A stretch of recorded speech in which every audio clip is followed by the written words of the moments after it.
Apakah kamu pernah dengar orang tua zaman dulu selalu bilang, jangan tidur menghadap cermin? Atau mungkin saja perkataan ini masih sering kamu dengar dari orang tua? Konon katanya perkataan itu bukan tanpa alasan, melainkan saat kita tidur, roh yang ada dalam diri kita bisa keluar. Dan kalau kalian lagi apes dan tersesat di dalam pantulan cermin itu, dan yang menyeramkannya lagi, kalau kalian lagi apes, bisa-bisa roh lain bisa masuk menggantikanmu. Malam ini aku akan membawa kalian untuk menelusuri kisah dari seseorang yang mengalami gangguan setelah membeli cermin antik di pasar tradisional yang ada di daerah Cianjur. Bersama aku, Rizka Amalia. Selamat datang di Keeng. Shh, jangan sobrang. Cerita mistis menyeramkan, mencekam, mimpi buruk, teror, merinding. Semua itu ada di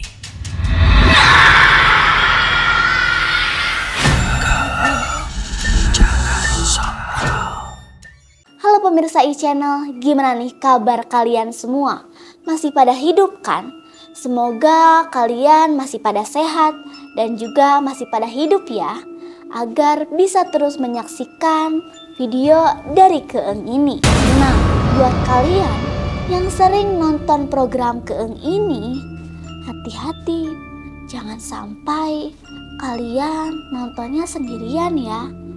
Apalagi kalau lampunya dimatikan. Jangan sampai ada yang menemani kalian tapi bukan manusia. Namanya Laila. Ia adalah seorang guru les privat yang berasal dari kota, yang memutuskan untuk pindah ke sebuah rumah yang ada di daerah Cianjur karena alasan ekonomi, dan ia hanya tinggal sendirian. Sejak hari pertama ia pindahan, dia sibuk mengatur barang yang ia bawa dari kota. Rumah itu terlihat sederhana dan terdapat ukiran-ukiran kayu di setiap dinding rumahnya. Bahkan ada satu benda yang ditinggalkan oleh pemilik sebelumnya, yakni sebuah lukisan yang menempel di dinding dan dibiarkan begitu saja. Banyak ramat laba-laba yang membingkai di lukisan itu. Lukisannya memang sudah terlihat sangat usang, namun warna cat di lukisan itu masih terlihat dengan jelas. Dengan lukisan seperti sosok para wali dengan sorot mata yang tajam. Saat itu, Laila tidak terlalu memikirkan tentang lukisannya. Ia hanya ingin cepat-cepat selesai membereskan barangnya agar bisa segera ditempati. Hari semakin sore. Karena ia sudah seharian membereskan rumahnya, ia memutuskan untuk istirahat di hari itu dan melanjutkan pada keesokan harinya. Pagi itu langit sangat cerah, suara burung berkicau menandakan hari itu mungkin akan panas. Laila terbangun dari tidurnya karena sorot cahaya matahari yang tepat jatuh di wajahnya dan membuatnya silau. Laila memutuskan untuk segera bangun dan bergegas untuk mandi agar bisa memulai kembali kegiatan beres-beresnya itu. Tapi sebelum itu, ia akan pergi ke pasar untuk membeli bahan makanan. Dan siapa tahu ada barang yang ia bisa beli di sana. Dan siapa tahu ada yang ia bisa beli untuk melengkapi barang-barang di rumahnya dengan harga murah. Setelah berkeliling mencari bahan makanan, fokus Laila teralihkan kepada penjual cermin yang ia temui di pasar. Laila mendekati penjual cermin itu. Dilihatnya, kebanyakan dari cermin itu terlihat seperti barang yang antik yang harganya mahal. Karena penasaran, ia bertanya kepada kakek itu, "Kek, ini harganya berapa?" "Sadayana 100.000 Neng," ucap suara serak si kakek. "Kok dijual murah, Kek?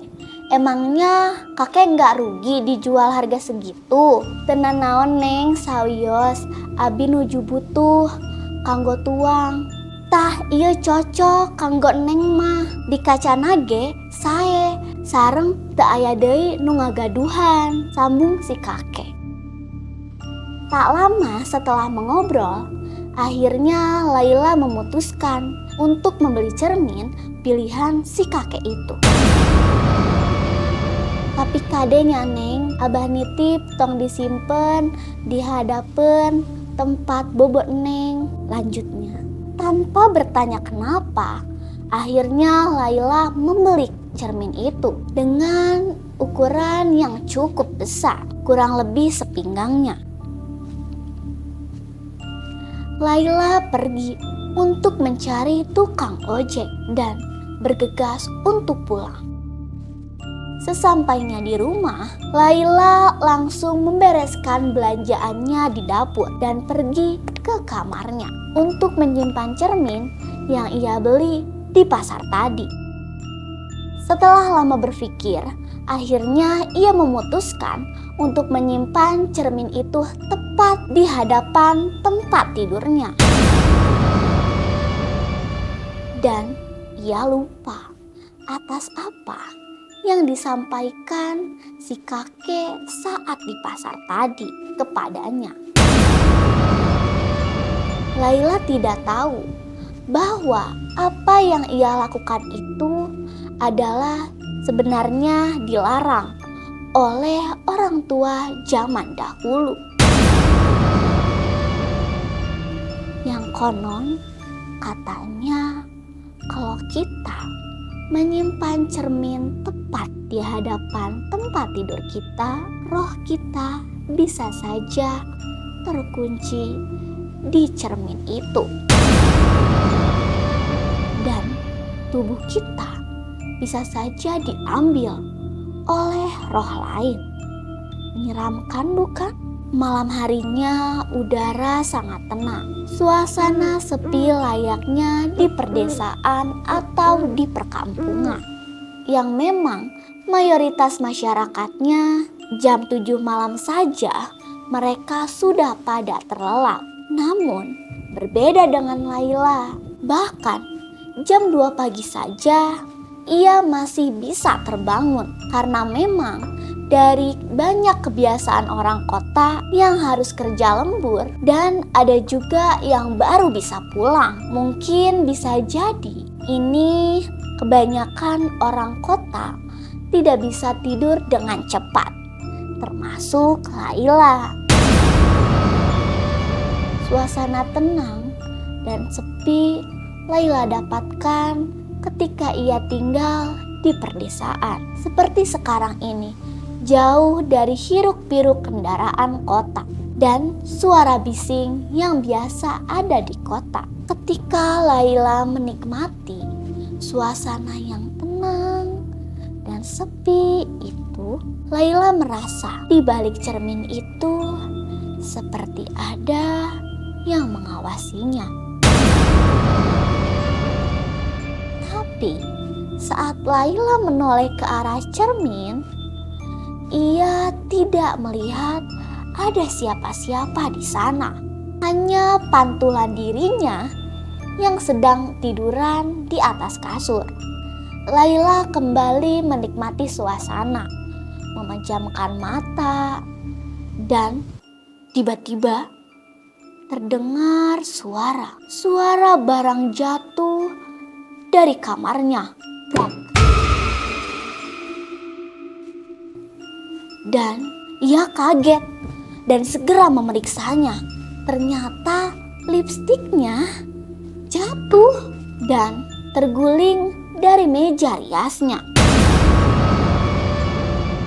Laila mengambil dan menyimpannya kembali dengan rapi di tempatnya.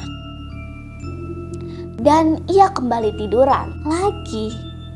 Saat Laila menarik selimutnya, tiba-tiba boneka yang ada di mejanya itu jatuh sendiri.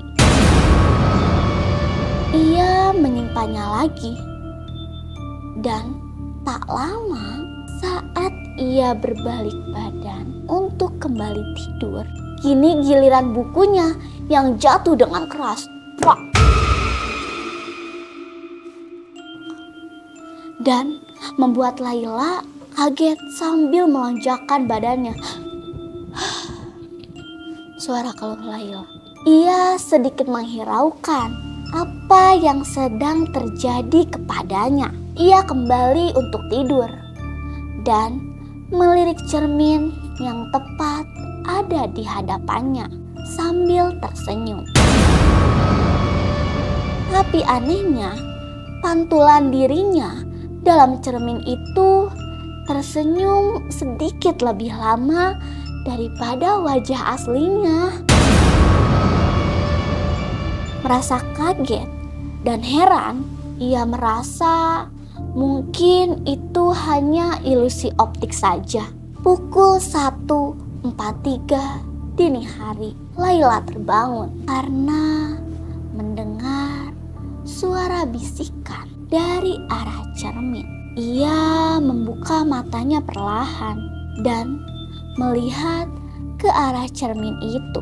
Meski lampunya dimatikan, tapi pantulan dirinya dari cermin itu terlihat sangat jelas. Di pantulan cermin itu, samar-samar ia melihat dirinya sedang duduk. Meskipun nyatanya ia masih terbaring, wajah di cermin itu tersenyum kecil sambil memiringkan kepala. Lalu melambaikan tangannya pelan, seperti memberi isyarat ke sini. Tentu saja jantung Laila berdegup sangat kencang. Detaknya sangat cepat. Lalu ia buru-buru untuk bangun dan menyalakan lampu. Tapi anehnya, bayangan di cermin itu langsung menghilang. Di malam hari yang berbeda, Laila mencoba untuk menutupi cermin itu dengan kain putih yang besar. Tapi saat ia bangun pada pagi harinya, tiba-tiba kain itu sudah tergelincir dan ada di lantai. Malam itu, pukul 3:13 dini hari, Laila merasa tubuhnya seperti mengalami ketindihan. Tubuhnya kaku, hanya matanya saja yang bisa bergerak. Dan ia tidak bisa untuk berteriak. Dari ujung matanya, ia melihat di cermin itu ada sesuatu yang perlahan mendekat ke arahnya. Sosok bayangan perempuan dengan gaun putih, berambut hitam panjang, dan perlahan menghampiri Laila. Merangkak keluar dari cermin. Dan sosok perempuan itu tersenyum sangat lebar. Tangannya dingin seperti es, menggenggam kaki Laila. Kemudian menariknya sangat keras hingga terjatuh dari kasur. Pak! Setelah Laila terjatuh, tiba-tiba tubuhnya bisa kembali digerakkan dan Laila saat itu buru-buru bangun untuk menyalakan lampu kamarnya. Dan lagi-lagi bayangan itu menghilang.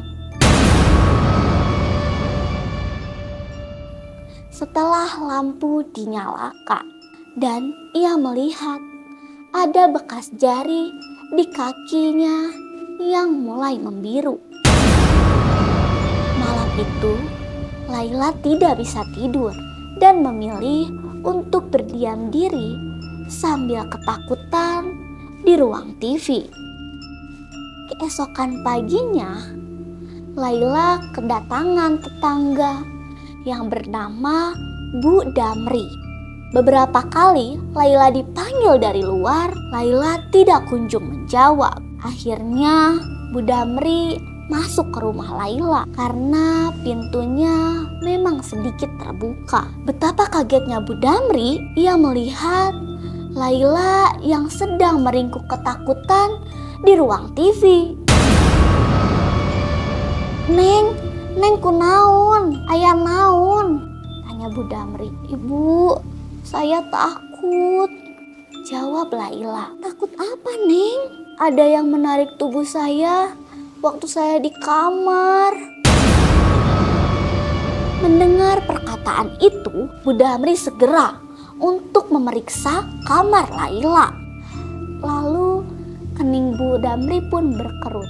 Aduh, ari Neng Laila make acara nyimpen kaca disimpen di hadapan kasur kieu. Ulah ieu teh Neng pamali, kata Bu Damri sambil masuk ke kamar Laila dan memindahkan posisi cermin itu ke arah pintu sambil didoakan. Tah, moal ayana naon ayeuna mah Neng, tos ibu jampean, tos dipindahkeun. Setelah kejadian itu dan didoakan oleh Bu Damri, gangguan itu hilang begitu saja, seolah-olah tidak pernah terjadi. Tetapi Laila masih merasa takut ketika akan bercermin di cermin itu. Khawatir sosok perempuan yang menarik tubuhnya itu tiba-tiba merangkak keluar lagi dari cermin itu. Dan pada akhirnya cermin itu dibiarkan saja dengan posisi yang Bu Damri pindahkan. Dari cerita ini kita bisa mengambil pelajaran. Jangan tidur menghadap cermin. Itu bukan lagi soal mitos, namun bisa juga petuah dari orang tua dulu yang memiliki banyak pengalaman turun-temurun yang menyimpan kebenaran di baliknya. Atau mungkin juga bisa menjadi portal antara dunia nyata dan dunia tak kasat mata. Apalagi cermin itu adalah barang yang tua dan juga antik. Atau dari sisi psikologisnya, cermin bisa mencerminkan sisi gelap seseorang. Bisa dimaknai sebagai ketakutan menghadapi dirinya sendiri, atau seperti kesepian, trauma, atau hal-hal yang belum terselesaikan. Ingat, saat ini mungkin kamu merasa aman, duduk di tempatmu dikelilingi cahaya. Tapi siapa yang tahu? Siapa tahu kamu tidak sendirian. Dan siapa tahu orang yang ada di sebelahmu adalah bukan manusia.